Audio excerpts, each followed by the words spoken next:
There's a moment in life when we realize that no matter how hard we try, we can't control everything. People will misunderstand us. Situations will unfold in ways we never anticipated. The world will continue moving, whether we approve of its direction or not. And yet, most of us live in constant resistance, fighting, gripping, holding on, until the weight of it all leaves us exhausted. Emotional detachment is often misunderstood. Some think it means being cold, indifferent, or unfeeling. But that's not the case. True emotional detachment is about maintaining inner peace regardless of external circumstances. It's about freeing ourselves from the constant cycle of emotional highs and lows that keep us in a state of reactivity. It's not about caring less, it's about caring in a way that doesn't destroy us.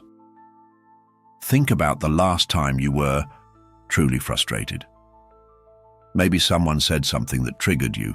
Maybe a situation didn't go as planned, and you felt anger rise like a fire inside. In that moment, your mind raced. You replayed the event, coming up with responses you should have said. You felt the weight of injustice, the need to prove yourself, to defend, to fix. And yet, all of that internal struggle changed nothing. The situation remained the same, but now, on top of it, you carried an emotional burden that drained your energy. This is where emotional detachment becomes powerful. Imagine if, instead of reacting, you took a deep breath and let the moment pass through you. Imagine acknowledging the frustration, but refusing to let it take over. You observe the emotion without being consumed by it. The situation hasn't changed, but you have. You're free. There's a parable about two monks walking along a muddy road. They come across a woman struggling to cross. The older monk lifts her up, carries her across, and sets her down on the other side. Hours later, as they continue their journey, the younger monk says, "We monks are not supposed to touch women. Why did you do that?" The older monk smiles and replies, "I put her down hours ago. Why are you still carrying her?" Most of us carry things far longer than we need to. Resentment, anger, wounds from the past, arguments that ended long ago but still replay in our minds. Every time we relive a painful moment, we give it power. We turn a fleeting experience into something that defines us. But what if we could put it down? What if we could let go? Detachment doesn't mean avoiding emotions. It means allowing emotions to exist without identifying with them. Instead of saying, "I am angry," we recognize, "I feel anger right now." This shift creates space between us and our emotions. It reminds us that feelings are temporary visitors, not permanent residents. Imagine standing in the middle of a storm. The wind is howling, the rain is relentless. Most of us fight the storm, trying to push back against it, screaming into the wind. But emotional detachment is like stepping back and watching the storm from a distance. You acknowledge its presence, but you don't let it pull you in. The storm will pass, just as every emotion does. The challenge is that we've been conditioned to believe that emotional intensity equals meaning. If we love deeply, we must suffer deeply. If we care, we must worry. If something matters, we must be consumed by it. But the truth is, suffering is not proof of love. Worry is not proof of responsibility. We can care deeply and still remain at peace. Emotional detachment allows us to step out of the chaos and into clarity. It doesn't make us numb. It makes us resilient. And in a world full of storms, that resilience is the key to finding true peace. One of the greatest misconceptions about emotional detachment is that it means shutting off feelings. But true detachment isn't about turning cold. It's about choosing where to invest our emotional energy. It's about setting boundaries, not walls. And in many ways, it's about reclaiming control over what we allow to influence our state of mind. There's an old Buddhist teaching about a man who went to see the Buddha, furious and full of insults. He shouted, ridiculed, and tried to provoke a reaction. But the Buddha remained calm. When the man finally stopped, exhausted from his own anger, the Buddha asked, "If someone offers you a gift and you refuse to accept it, to whom does the gift belong?" The man hesitated before answering, "To the person who offered it." The Buddha nodded, "And so it is with anger. If I do not accept your anger, it remains yours." This lesson is at the core of emotional detachment. Most of us go through life reacting to every emotional gift thrown our way. If someone insults us, we take it personally. If someone is rude, we absorb their negativity. But what if we could simply not accept what doesn't serve us? It's easy to say, but much harder to practice. Our natural instinct is to defend, to react, to engage. But what if, instead of fighting every battle, we simply observed? This doesn't mean allowing disrespect or mistreatment. It means choosing how much power we give to the actions of others. Imagine someone cutting you off in traffic. Your first reaction might be anger, frustration, an internal explosion of "how dare they?" But what if, instead of reacting, you took a deep breath and let it go? What if you recognized that their actions have nothing to do with you?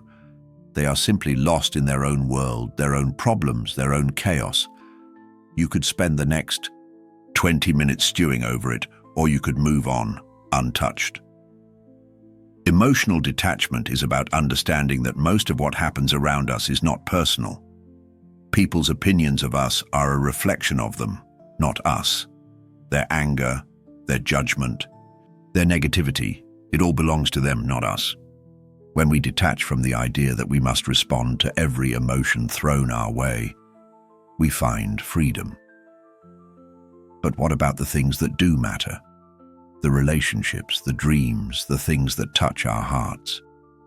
Does detachment mean we stop caring about those as well? Not at all. In fact, detachment allows us to care more effectively. Think about a parent trying to teach their child to walk. If they panic at every stumble, if they rush in to catch the child every time they wobble, the child never learns balance. But if they step back, watching, guiding, but not interfering, the child finds their own strength. We often think love means holding on tightly. But the deepest love comes with trust, with space, with allowing things to unfold naturally. When we detach from the need to control, we allow life to happen as it should. There's an ancient Taoist story about a farmer whose horse ran away. His neighbor came by and said, "Such bad luck." The farmer simply replied, "Maybe." The next day the horse returned, bringing with it a group of wild horses. The neighbor said, "Such good luck." The farmer again replied, "Maybe." The following day the farmer's son tried to ride one of the wild horses and broke his leg. The neighbor shook his head. "Such bad luck." The farmer responded, "Maybe." A few days later, the army came through, conscripting all able-bodied young men for war. The farmer's son, with his broken leg, was spared. The neighbor said, "Such good luck." And again the farmer replied, "Maybe." Life is unpredictable. What seems like a misfortune today may turn out to be a blessing tomorrow. What we stress over now may mean nothing in a year. When we practice emotional detachment, we stop labeling every event as good or bad. We simply experience life as it comes, and in that space, we find peace. Detachment is not the absence of emotion, it is the mastery of it.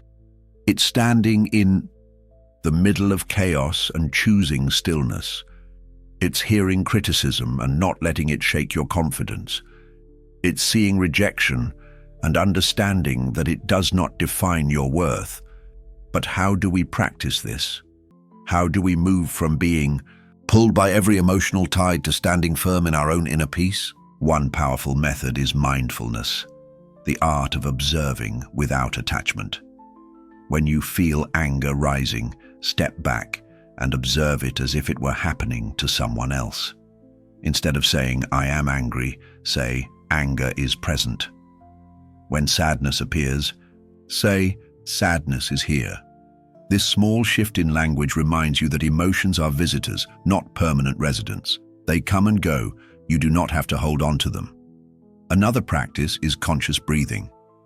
The moment you feel overwhelmed, take a slow inhale, hold it for a few seconds, and exhale deeply. Repeat this 3 times. This simple act resets your nervous system, giving you a moment to choose how you respond instead of reacting impulsively. Visualization is also a powerful tool. When you feel someone's negativity affecting you, imagine it as black smoke drifting toward you. Then visualize a clear, protective barrier, like glass, surrounding you. Watch as the negativity hits the glass and falls away, unable to reach you. This mental exercise reminds you that you have control over what you allow into your space. Journaling can be another profound practice. When something upsets you, write it down. But don't just write about your emotions. Write about the deeper story. Why does this affect you? What belief is being challenged? Often, our strongest reactions come from wounds we haven't yet healed.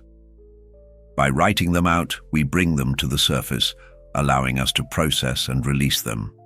And finally, there is acceptance. At the heart of emotional detachment is the understanding that we cannot control everything. People will disappoint us. Plans will fall apart. Life will take unexpected turns. The key is not to resist, but to flow, to trust, to know that whatever happens, you will remain whole. There is a Japanese concept called shikata ganai, which means it cannot be helped. It is not defeatism. It is a deep, peaceful acceptance of what is beyond our control. Instead of fighting reality, we embrace it. And in that surrender, we find strength. Detachment does not mean giving up. It does not mean becoming indifferent. It means finding freedom. Freedom from the weight of unnecessary worries. Freedom from the need for approval.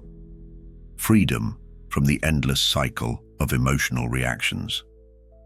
So the next time you feel overwhelmed, remember this. You are not your emotions. You are not the opinions of others. You are not the chaos around you. You are the observer, the steady presence beneath it all.